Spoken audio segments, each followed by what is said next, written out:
نہیں آتی؟ مسجدیں مسمار ہو رہی ہیں، اللہ کی مدد کیوں نہیں آتی؟ بیٹیوں کی آبروئیں لٹ رہی ہے، اللہ کی مدد کیوں نہیں آتی؟ کیوں اللہ کی مدد نہیں آتی؟ کیوں اللہ کی امداد نہیں آتی؟ اللہ اکبر! ہر انسان بڑی سوالیہ نگاہوں کو آسمان کی طرف اٹھا کر کے خدا کی مدد کا منتظر ہے۔ بچے خدا کی مدد کا انتظار کر رہے ہیں، جوان خدا کی مدد کا انتظار کر رہے ہیں، بوڑھے خدا کی مدد کا انتظار کر رہے ہیں، بلکہ کبھی کبھی جب امداد کے اندر تاخیر ہو رہی ہے تو انسان کا عقیدہ کہیں متزلزل، کہیں مزمزم ہوتا ہوا نظر آ رہا ہے۔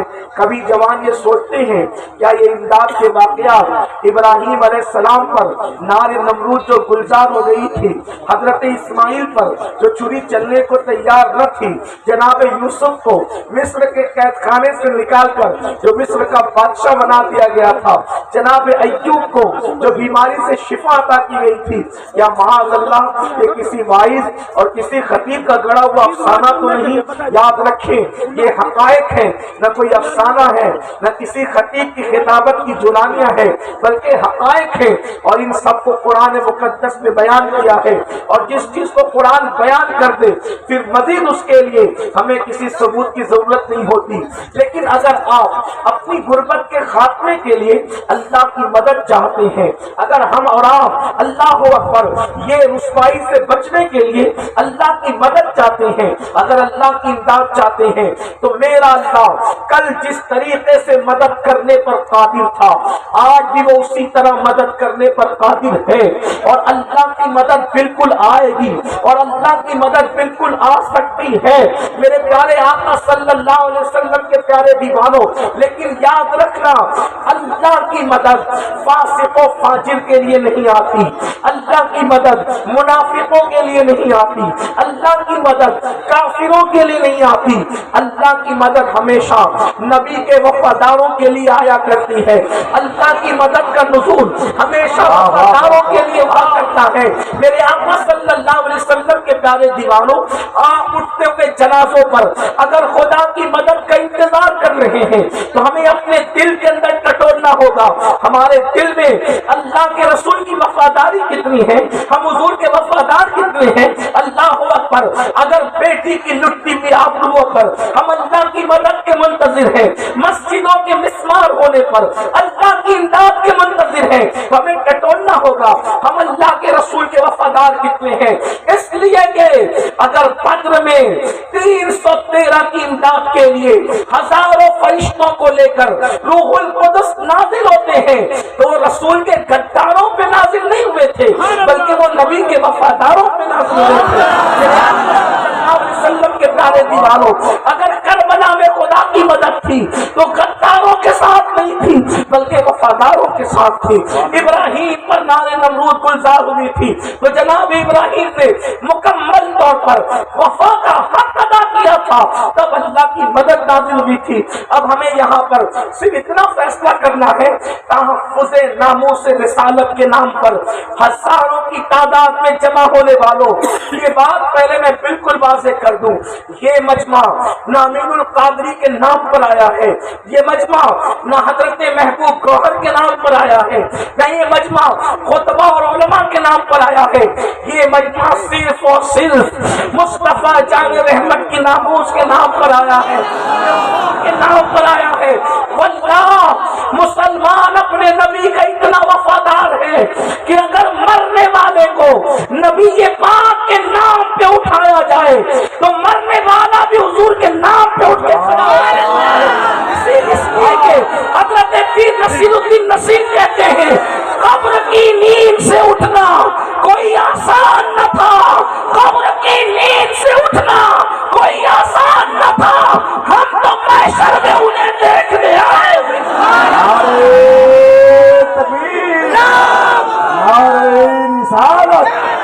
تحفظ ناموس رسالت، ان سے حضور تاج الشریعہ حضرت مولانا سید امین القادری صاحب قبلہ، علماء اہل سنت، اور میرے امام تو کئی حدیثوں کا نچوڑ پیش کرتے ہوئے یوں کہتے ہیں یہ کائنات بھی بنی اور سجی ہے تو صرف ان کے لیے، ورنہ خدا کو زمین اور آسمان بنانے سے غرض کیا تھی؟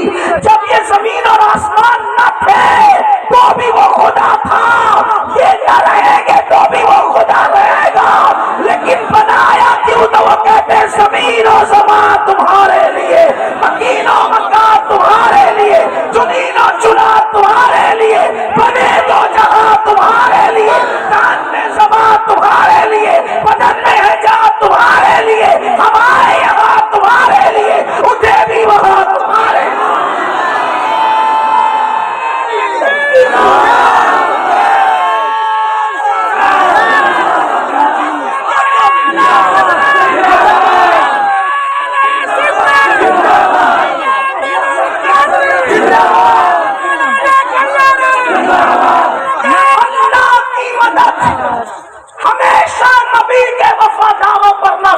آتی ہے، اللہ کی مدد کبھی غداروں پر نہیں آتی۔ اب اگر خدا کی مدد چاہتے ہو تو پہلے اللہ کی بارگاہ میں اپنے آپ کو رسول اللہ کا وفادار بنا کر پیش کرنا پڑے گا۔ جلسوں میں وفا کی قسمیں کھانے سے اللہ کی مدد نہیں آئے گی، کانفرنسوں میں فدا کا امی و ابی کا جلسہ لگانے سے اللہ کی مدد نہیں آئے گی، صرف نعرے کے طور پہ لبیک یا رسول اللہ کہنے پر اللہ کی مدد نہیں آئے گی، صرف درد بھری تحریروں کو لکھ کر پڑھ کر آنسو بہانے سے اللہ کی مدد نہیں آئے گی۔ اب یہاں سے لے کے وہاں تک اس ہزاروں کے مجمع سے کہنا چاہتا ہوں، اگر اپنے آپ کو نبی کا وفادار سمجھتے ہو اور حضور کی ناموس کو تحفظ دینے کے لیے آئے ہو، ناموس رسالت کو تحفظ فراہم کرنے کے لیے آئے ہو، مطلب یہ ہے آپ یہ کہنا چاہتے ہیں کہ یا رسول اللہ ہم آپ کی عزت کی حفاظت کریں گے، اسی لیے آپ آئے ہیں۔ لیکن اب میں یہاں پر آپ سے سوال کرنا چاہتا ہوں، وہ قوم اپنے نبی کی عزت کی حفاظت کیسے کر سکتی ہے جس نبی کے والدین کے نام ان لوگوں کو پتا نہ ہو، جس قوم کو اپنے نبی کے ماں باپ کا نام پتا نہ ہو، وہ قوم اپنے نبی کی عزت کی حفاظت کیسے کرے گی؟ جس قوم کو اپنے نبی کی بیویوں کے نام پتا نہ ہو، وہ قوم اپنے نبی کی عزت کی حفاظت کیسے کرے گی؟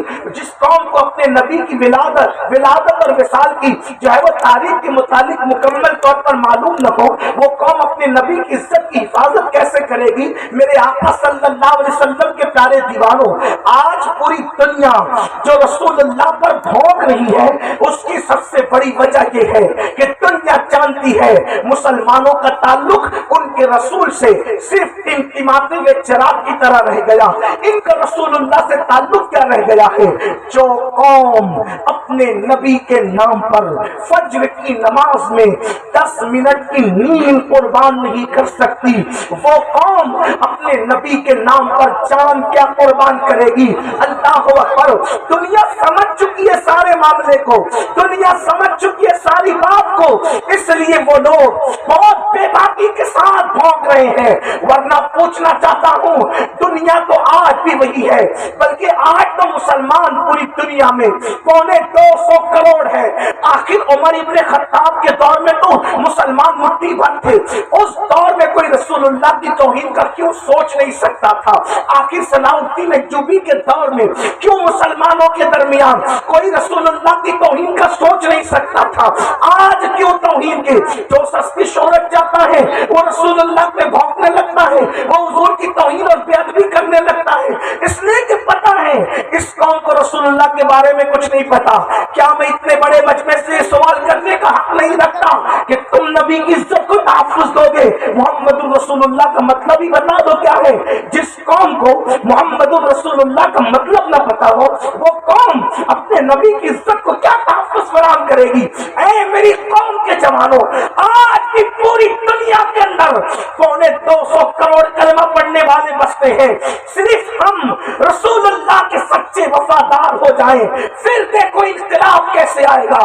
اور واللہ ہمارے رسول کی شان وہ ہے کہ اللہ نے ایسی شان نبیوں میں بھی کسی کو عطا نہیں فرمائی، فرشتوں میں بھی کسی کو عطا نہیں فرمائی، جو مقام اللہ نے اپنے نبی کو عطا کیا ہے۔ میں بہت اختصار سے کام لیتے ہوئے عرض کروں گا، اگر کوئی یہ سوچتا ہے کہ سنیوں کے اسٹیج سے لوگ کہتے ہیں نبی کا سے عشق کرو، نبی سے عشق کرو، نبی سے عشق کرو، نبی سے عشق کرو، تو نبی میں رکھا کیا جو کہتے ہیں نبی سے عشق کرو؟ میں نے کہا واللہ میرے نبی کے اندر جو رکھا ہے وہ کسی میں نہیں رکھا ہے، اس لیے کہ سب سے مخلوق پیار کرتی ہے، میرا نبی وہ ہے جس سے خالق بھی پیار کرتا ہے۔ نعرہ تکبیر، نعرہ رسالت،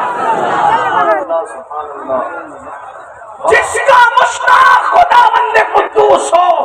حضرت مولانا جمیل الرحمان کہتے ہیں کیا حسن ہے اے سید ابرار تمہارا، کیا حسن ہے اے سید ابرار تمہارا، اللہ بھی ہے طالب دیدار تمہارا، اور کیوں دید کے مشتاق نہ ہو حضرت یوسف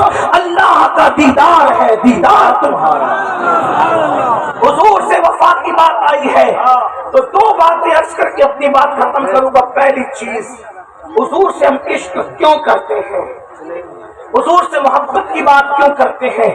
اور یاد رکھنا پہلی چیز تو یہ، ایمان کے لیے حضور سے عشق کرنا ہم پہ فرض ہے. حضور سے عشق کے بغیر ایمان ہو ہی نہیں سکتا، ایمان کا تصور نہیں ہو سکتا. حضور سے عشق کرنا ہمارے ایمان کے لیے ضروری ہے. بلکہ میرے آقا نے تو یہاں تک فرمایا، لا یؤمن احدکم حتی اکون یقال انہ مجنون. جب تک تیرے عشق رسول کو دیکھ کر لوگ تجھے پاگل نہ کہنے لگے، اس وقت تک تیرا ایمان مکمل نہیں ہو سکتا. میں یہاں پر دو باتیں کرنے چلا ہوں. نمبر ایک، حضور سے عشق کیوں کرتے ہیں، نوجوانوں کی خاص توجہ، کیوں محبت کرتے ہیں، کیوں پیار کرتے ہیں. نمبر ایک، حضور ہیں ہی ایسے، حضور ہیں ہی ایسے کہ جو دیکھے عشق کرنے پر مجبور ہو جائے، جو دیکھے پیار کرنے پہ مجبور ہو جائے. میں یہاں اپنے نوجوان علماء سے کہوں گا کہ میرے مخدوم لوگوں سے کہوں گا، آج دنیا اگر رسول اللہ پر بھونک رہی ہے تو اس پہ قصوروار کہیں نہ کہیں ہم بھی ہے. وجہ یہ ہے کہ ہم نے رسول اللہ کی سیرت کو صحیح طور پر لوگوں کے سامنے پیش نہیں کیا. اگر ہم نے حضور کی سیرت لوگوں کے سامنے پیش کی ہوتی تو شاید یہ دن ہمیں دیکھنا نہیں پڑتے. کم از کم پڑھے لکھے لوگ تو ایسی بات نہ کرتے. بہت معذرت کے ساتھ اگر میرے جملے آپ کو غلط لگے تو مجھے معاف کر دینا، معافی کا خواستگار ہوں. ہم نے اپنے پیروں کا تعارف کرانے کے لیے تو درجنوں ہزاروں جلسے کر دیے، اور جو کرامتیں نہیں تھی وہ بھی گڑھ گڑھ کے پیش کی. ہم نے باپ دادا اور اپنے خاندانوں کی تعریف کے لیے ایڑی سے چوٹی تک کا زور لگا دیا. لیکن اپنے آپ میں ڈوب کر کے سوچو، جتنے جلسے، جتنی محفلیں، جتنی ایڑی سے چوٹی تک کا زور ہم نے اپنے پیروں، اپنے باپ داداؤں اور دیگر گردن شاہ گلی کے الگ الگ محلے کے پیر فقیروں کے لیے ہم نے جو کوششیں کاوشیں کی ہے، کیا اتنی کاوشیں ہم نے رسول اللہ کی سیرت کو پیش کرنے کے لیے بھی کی ہے؟ اگر کی ہے تو آپ کی عظمتوں کو سلام ہے، اور اگر نہیں کیا ہے تو بتاؤ قصوروار کون ہے؟ واللہ اپنے نبی ہیں ایسے، اگر کافر بھی ان کو دیکھ لے تو ان کی تعریف کرنے پر مجبور ہو جائے. بس اختصار کے ساتھ میں پیش کرنا چاہتا ہوں، میرے جملے ترک لگے. میں پہلی مرتبہ بھاگلپور ضلع میں آیا ہوں، مجھے نہیں پتا یہاں کے لوگوں کا مزاج کیا ہے، لیکن میرے دل پر جو گزرتی ہے میں کہہ دیتا ہوں. واللہ جب میں گفتگو کرتا ہوں تو میرے ذہن میں ٹارگٹ کے طور پر کوئی شخصیت نہیں ہوتی، اس لیے کہ شخصیتوں کو ٹارگٹ کر کے تقریر کرنے کو میں غیبت سمجھتا ہوں اور غیبت کو میں حرام سمجھتا ہوں. لیکن بتاؤ، اگر ہمارے بچوں کو رسول اللہ کے ماں باپ کا نام نہیں پتا ہے تو میلاد کے جلسے ہم نے کتنے کیے، لیکن اس میں پھر ہم نے کیا کیا ہے؟ رسول اللہ کے معجزات اگر نہیں پتا تو میلاد کے جلسے میں معجزات نہیں بیان ہوں گے تو پھر کس میں بیان ہوں گے؟ اگر حضور کی 11 بیویوں کے نام ہمارے جوانوں کو نہیں پتا تو ذمہ دار کون ہے؟ ہم نے کیوں نہیں بیان کی ان ازواج پاک کے نام؟ اگر ایسا نہیں کیا تو اللہ کی عدالت میں کل خطبہ کو بھی کھڑے ہونا ہے، علماء کو بھی کھڑے ہونا ہے، ان عوام کو بھی کھڑے ہونا ہے. حضور کے نام پہ جتنا ہم نے کھایا ہے اتنا کوئی نہیں کھاتا، اس لیے کہ ہمارا تو عقیدہ ہی یہی ہے. میرے دادا مرشد کہتے کھاتے ہیں تیرے در کا، پیتے تیرے در کا، پانی ہے تیرا پانی، دانا ہے تیرا دانا. کوئی کسی کے در کا کھاتا ہے، کوئی کسی کے در کا. ہم تو کھاتے ہیں مصطفیٰ جان رحمت. ہماری نسلیں پل رہی ہیں ان کے ٹکڑوں پر، ہم یہ فخر سے کہتے ہیں کہ ہم پل رہے ان کے ٹکڑوں پر، اور یہاں بھی پل رہے ہیں وہاں بھی پلتے رہیں گے. میرے امام کہتے ہیں آسماں خان، زمین خان، زمانہ مہمان، صاحب خانہ لقب کس کا ہے؟ تیرا تیرا.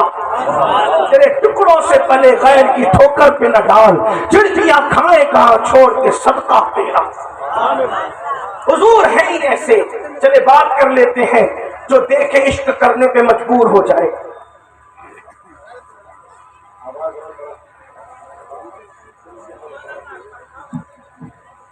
توجہ آپ بہت اچھے سے سن رہے ہیں.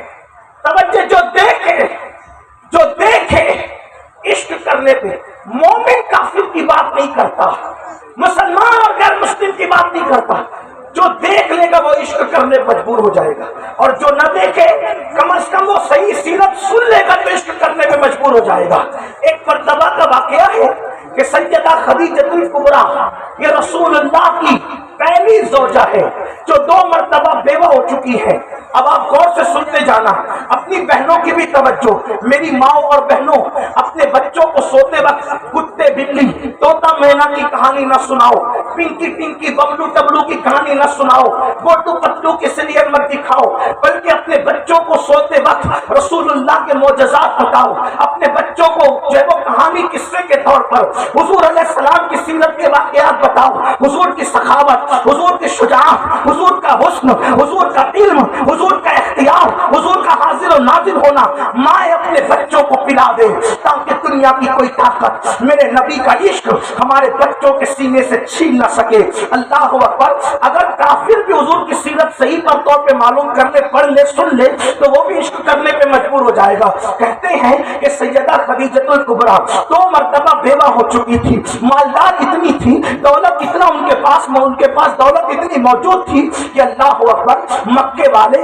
ان کو ملکہ تجار کے نام سے جانتے تھے، یعنی وہ پورے مکہ المکرمہ کی ملکہ کہلاتی تھی، بلکہ ان کو ملکۃ العرب بھی کہا گیا ہے، عرب کی ملکہ بھی کہا گیا ہے۔ حسن بھی تھا، جمال بھی تھا، نسب بھی تھا، مال بھی تھا، لیکن ہوتا یہ تھا عورت تو عورت ہوتی ہے، عورت بڑی کمزور ہوتی ہے۔ اللہ اکبر۔ خدیجہ الکبریٰ کا مال جو ہے، اللہ اکبر، خدیجہ الکبریٰ کا مال جب لوگ تجارت کے لیے لے کر جاتے تو ان کے ساتھ چیٹنگ کر لیتے، ان کا مال ہڑپ کر لیتے، ان کا مال کا نقصان کر دیتے اور اپنی جیب بھر کر بھاگ جاتے۔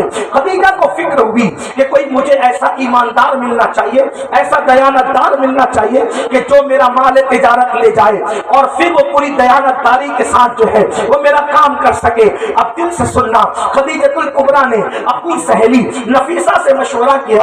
نفیسہ، مکے میں تو اتنے اوباش لوگ ہیں، ایسے گنڈے لوگ رہتے ہیں، ماؤں کے ساتھ زنا کرنے والے، ننگے ہو کے کعبے کا طواف کرنے والے، بچیوں کو زندہ دفن کرنے والے، جانوروں کے ساتھ بدی کرنے والے، اس ماحول کے اندر کس سے خیر کی امید کی جا سکتی ہے؟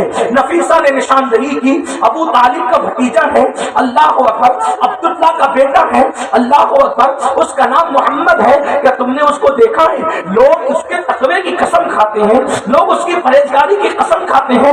خدیجہ، اگر اپنا مال تم اس کے حوالے کر دو، یقین سے کہتی ہوں کہ وہ امانت دار بھی ہے، وہ دیانت دار بھی ہے، وہ سچا بھی ہے، وہ صادق و امین بھی ہے، لوگ اس سے بہت پیار کرتے ہیں، اہل مکہ اس کے تقدس پہ قربان جاتے ہیں۔ خدیجہ نے اب تک میرے آقا کو دیکھا نہیں تھا، جناب ابو طالب سے گزارش کی آپ اپنے بھتیجے کو بھیجیں اور کسی طریقے سے میرے مال کی حفاظت کروا دیں۔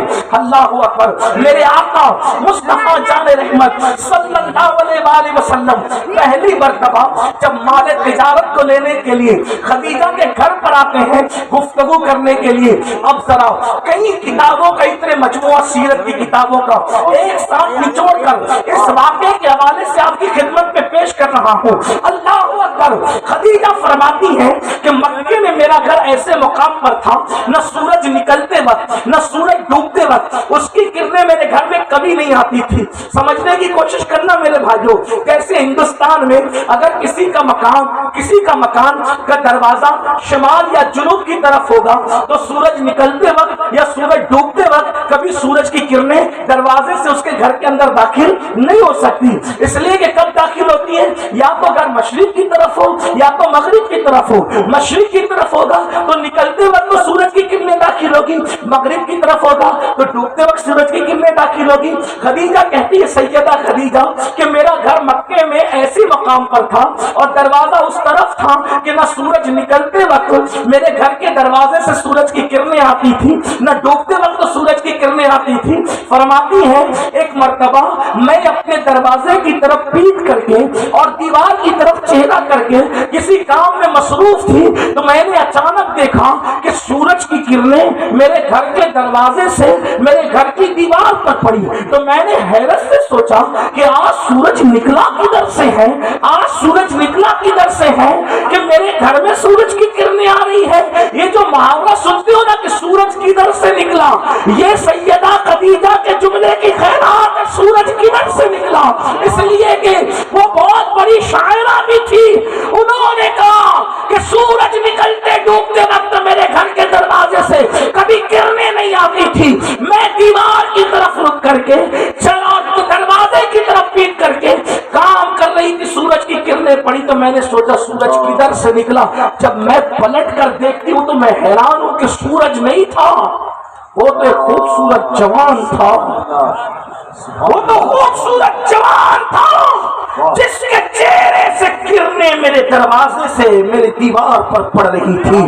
میں حیران تھی کہ مکے میں کوئی اتنا کوئی خوبصورت بھی ہو سکتا ہے جس کے چہرے کی کرنیں دیواروں کو منور کرتی ہو. یہ کوئی مبالغہ نہیں ہے میرے جوانوں. شمائل ترمذی میں مولا کائنات سے روایت موجود ہے کہ جب اللہ کے رسول وہ دیواروں کے سامنے کھڑے رہتے تو دیواروں کا عکس مصطفیٰ جان رحمت کے چہرے کے اندر نظر آیا. اس خوبصورتی کا اندازہ کرو, اس خوبصورتی کا اندازہ کرو کہ حضور کے چہرے کے اندر دیواریں نظر آتی تھی اور سورج اور چاند اگر اس کے سامنے حضور کھڑے ہو جاتے تو سورج اور چاند حضور کے چہرے میں تیرتے نظر آتے. اتنے خوبصورت تھے. میرے آقا علیہ السلام کے صحابہ کہتے ہیں سنیو تمہیں کیا پتا عشق کی بات ہم نے کی ہے, اپنا نبی وہ نبی ہے. صحابہ کہتے ہیں اگر اللہ قرآن نازل نہ بھی کرتا تو میرے نبی اتنے خوبصورت تھے کہ صرف لوگ حضور کا چہرہ دیکھ کر کلمہ پڑھ کے مسلمان ہو جاتے. حضور تھے اتنے خوبصورت, اتنے حسن والے.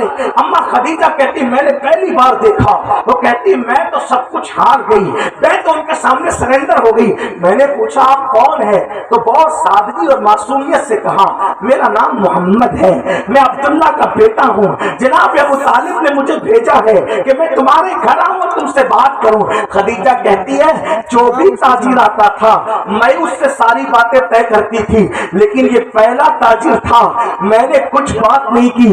وہ جو کہتے جاتے تھے میں صرف ہاں ہاں کہتی جاتی تھی, وہ جو کہتے جاتے تھے میں ہاں ہاں کہتی جاتی تھی. خدیجہ تم ہاں کیوں نہ کہتی, ان کے سامنے تو عرب کے بڑے بڑے فصحاء کی حالت یہ ہے. میرے امام کہتے ہیں فصحاء عرب کے بڑے بڑے تیرے آگے یوں دبے نچے. فصحاء عرب کے بڑے بڑے تیرے آگے یوں دبے نچے. کوئی جانے منہ میں زبان نہیں بلکہ جسم میں جان. تکبیر اور بلند آواز سے نعرہ رسالت. اصلاحی معاشرہ کانفرنس تحفظ ناموس رسالت حضرت مولانا سید امین القادری صاحب قبلہ.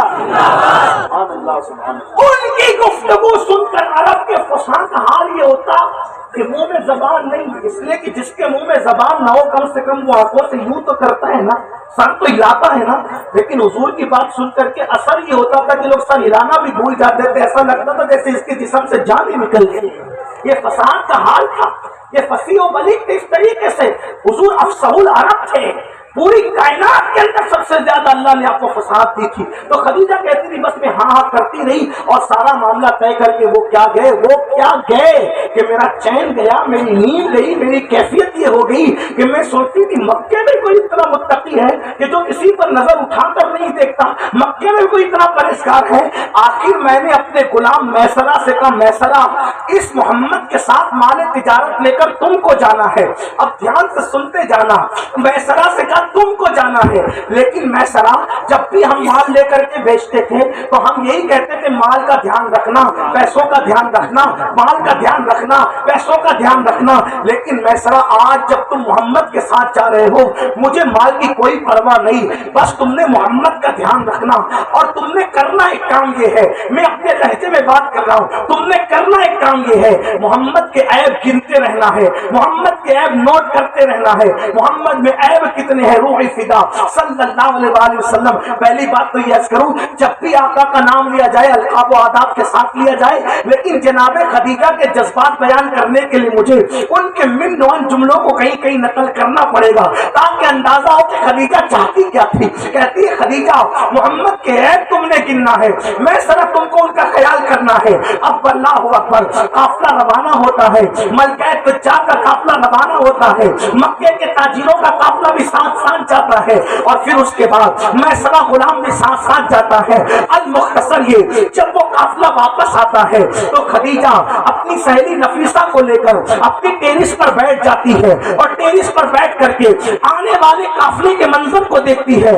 تو خدیجہ نے پہلا نظارہ کیا دیکھا, وہ قافلہ جو دور سے آ رہا تھا, گرد و غبار کی وجہ سے سارا قافلہ چھپا تھا, صرف یہ لگتا تھا کہ کچھ آ رہا ہے. اونٹوں کے, کچروں کے, گھوڑوں کے پیر کی دھول نے پورے قافلے کو چھپا رکھا تھا. اس پر عرب کی چلچلاتی ہوئی دھوپ تھی, لیکن اس گرد و غبار میں سب کے چہرے چھپے تھے. اگر دور سے کسی کا چہرہ دھول میں بھی چمک رہا تھا تو آمنہ کے لال کا چہرہ تھا تو دھول میں بھی چمکتا ہوا.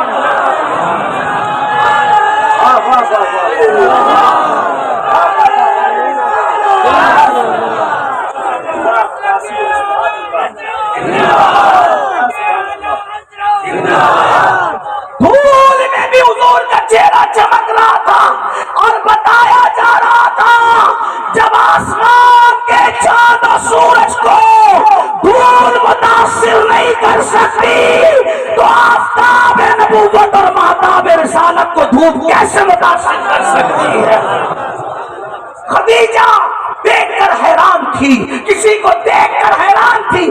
ایسے میں میسرہ دوڑا دوڑا آتا ہے, اللہ اکبر, ٹیرس پر چڑھ جاتا ہے, مالکہ کے قدموں میں بیٹھتا ہے, اور مالکہ کے قدموں میں بیٹھ کے کہتا ہے مالکہ دیکھ دیکھ کتنا منافع آیا, دیکھ کتنا منافع آیا. حضرت ملکہ تجار جناب خدیجہ نے کہا میسرہ چپ رہے, میرے سامنے مال کی بات نہ کر, اور سچی سچی جواب دے جو پوچھتی ہو. بتا محمد میں تو نے عیب کتنے دیکھے, آج تجھے وہ عیب بیان کرنا ہے. میسرہ نے کلمہ نہیں پڑھا, ابھی تو نبوت کا اعلان بھی نہیں ہوا. میسرہ نے کلمہ نہیں پڑھا, میسرہ مسلمان نہیں, خدیجہ کا غلام ہے, اور ایک آقا زادی اپنے غلام سے پوچھ رہی ہے سچ سچ بتا کہ تو نے محمد میں عیب کیا دیکھا. اب وہ جو بیان کرتا ہے اس کو سنتے جائیں, اپنے نبی کی شان سنے. میسرہ سے کہا خدیجہ نے محمد کے عیب کیا ہے, تو میسرہ نے کہا اس کے بدن پر مکھی نہیں بیٹھتی. کہا کہ میں نے پوچھا عیب, کہا اس کے زمین پر اس کا سایہ زمین پہ نہیں پڑتا. کہا میں نے اس کا عیب پوچھا, کہا وہ کبھی کسی کو گالی نہیں دیتا. کہا میں نے اس کا عیب پوچھا, کہا سب کے پسینے میں بدبو آتی ہے, اس کے پسینے میں میں نے کبھی بدبو نہیں. خدیجہ نے کہا میسرہ میں عیب پوچھ رہی ہوں, تو کہا کبھی وہ جھوٹی قسم نہیں کھاتا. کہا اس کا عیب بتا, خود بھوکا رہ کر دوسروں کو کھلاتا. کہا اس کا عیب بتا, کہا کہ وہ دوسروں کا بوجھ اٹھاتا. کہا اس کا عیب بتا, کہا دھوپ میں بادل اس کے سر پہ سایہ کرتا ہے. کہا اس کا عیب بتا, میں نے اس سے بڑھ کر سخی کسی کو نہیں دیکھا. کہا اس کا عیب بتا, اس سے بڑھ کے سچا نہیں دیکھا. کہا عیب بتا, عیب میسرہ عیب عیب عیب. تو کہا کہ میں نے دیکھا کہ جب دھوپ میں سب لوگ ایک درخت کے نیچے جمع ہو جاتے اور وہ آخری میں آتا, اس کو بیٹھنے کے لیے سایہ نہیں ملتا, تو درخت کی ٹہنیاں بڑھ کر کے اس کے سر پہ سایہ کرنے لگتی ہے. خدیجہ نے کہا میسرہ عیب بتا, کہا اس کو بکریاں سجدہ کرتی ہے. خدیجہ نے کہا اے پتا, تو کہا درخت اس پہ سلام پڑھتے ہیں. کہا اے پتا بنجر زمین پہ قدم رکھتا ہے تو وہ زمین ہری ہو جاتی ہے. کہا اے پتا سوکھے کنویں میں تھوک دیتا ہے تو وہ پانی سے بھر جاتا ہے.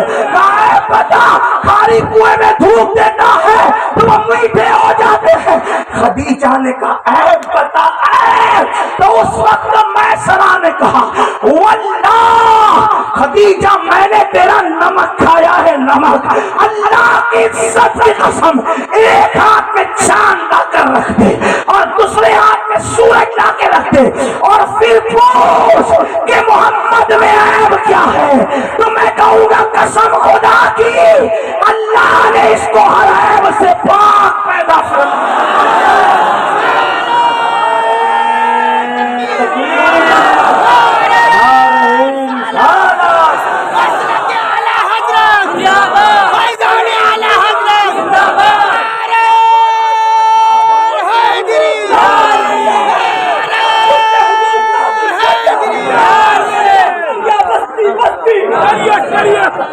یہ کوئی مومن نہیں بول رہا ہے, یہ جس نے کلمہ نہیں پڑھا وہ بول رہا ہے کہ یہ بے عیب ہے. وجہ بتاؤں, میں سرا کافر تھا, توجہ کرنا, میں سرا کافر تھا مگر حرامی نہیں تھا, حلالی تھا, حلالی. تو جس کا خون حلالی ہوتا ہے وہ کافر ہو کر بھی کبھی نبی کی گستاخی نہیں کرتا. جو نبی کی توہین کرتے ہیں وہ بتاتے ہیں کہ نبی برے نہیں ہے, ان کی ماں میں شرافت کتنی ہے وہ یہ. جب مائیں نیک ہوتی ہے حلال خون جسم میں ہوتا ہے. آپ ٹی وی پر بیٹھ کر بھوکنے والوں کو تکلیف آپ کو کیوں ہو رہی ہے, وہ اپنا نسب بتا رہے کہ ہے کس کی اولاد. اس لیے کہ اگر حلال ہی ہوتے تو میسرہ کی طرح کہتے کہ کافر ہو کر بھی کہہ رہا تھا کہ ان میں کوئی عیب نہیں ہے. اور بریلی کا تاجدار اسی کو گنگناتا ہے, وہ کمال حسن حضور ہے کہ گمان نفس جہان کی, یہی پھول خار سے دور ہے, یہی شمع ہے کہ دھواں. حضور ایسے ہیں جو دیکھے عشق کرنے پہ مجبور ہو جائے. ہم نے تو حضور کو پڑھا نہیں, حضور کو سنا نہیں, عشق عشق کی باتیں کی, عشق عشق کی باتیں کی, عشق کیا نہیں. اگر ہم نے حضور سے سچا عشق کیا ہوتا تو بتاؤ آج کیا ہم داڑیاں مڈا کر اپنے چہرے سے گٹر میں پھینک رہے ہوتے؟ اگر ہم نے حضور سے سچا عشق کیا ہوتا تو کیا مسجدیں اس طریقے سے ویران پڑی ہوتی؟ اگر ہم نے حضور سے سچا عشق کیا ہوتا تو قبر انور میں حضور کو ہم اس طریقے سے تکلیف دے رہے ہوتے, عورتوں پہ پاک کی نظر ڈال کر حضور کا دل دکھا رہے ہوتے, اپنے گھروں کی شادیوں میں بینڈ باجے ڈی جے اور ڈھول تاشے بجا کر رسول اللہ کو تکلیف پہنچا رہے ہو. کون سا عشق کیا ہے, کون سی محبت کی ہے؟ ہم کہتے ہیں عاشق رسول. جتنی تکلیف قبر انور میں رسول اللہ کو یہ عاشق کہلانے والی قوم پہنچا رہی ہے اتنا دشمن نہیں پہنچا رہے ہیں. ارے دشمن تو ہوتا ہی تکلیف پہنچانے کے لیے. یاد رکھنا ٹی وی پر بھونکنے والوں کے جملے سے میرے نبی کو اتنی تکلیف نہیں ہوتی ہوگی جتنا داڑھی منڈا کر گٹر میں پھینکنے والے کی اسٹیل سے رسول اللہ کے دل کو تکلیف ہوتی ہوگی. جب تم مسجدوں کو ویران کرتے ہوگے میرے آقا کے دل پہ کیا گزرتی ہوگی. اللہ اکبر, کیا اسی دن کے لیے رسول اللہ نے طائف میں پتھر کھائے تھے؟ کیا اسی دن کے لیے احد میں دندان رسول شہید ہوئے تھے کہ آقا دین ہمارے گھر تک پہنچائیں گے؟ ہماری بیٹیاں میلوں کے اندر بے پردہ گھومے گی, ہماری بیٹیاں میک اپ کر کے ولیمہ کے اندر بے پردہ جائے گی, ہماری بیٹیاں دوپٹوں کو مفلر بنا دے گی. یاد رکھنا ہم کسی مردہ نبی کا کلمہ نہیں پڑھتے, ہم زندہ رسول کا کلمہ پڑھتے ہیں اور ہمارا نبی ہماری جان سے زیادہ قریب ہے. میری قوم کے جوانوں, اگر اس دور کے گستاخان رسول کا مقابلہ کرنا ہے تو آپ کو سنتوں کے سانچے میں ڈھلنا ہوگا, چہروں پہ داڑیاں سجانی ہوگی, مسجدوں کو آباد کرنا ہوگا. آج میرے کان پر یہ آواز آ رہی ہے, لوگ کہہ رہے ہیں کہ حالات خراب ہوئے, جیل بھرو, تحریک شروع کرو. میں سیاسی لوگوں سے کوئی بات نہیں کرتا لیکن میں یہ جملہ کہنا چاہتا ہوں, آج جیل بھرو تحریک کی ضرورت نہیں ہے ہندوستان میں, آج مسجد بھرو تحریک کی ضرورت ہے. مسجدوں کو بھر دو,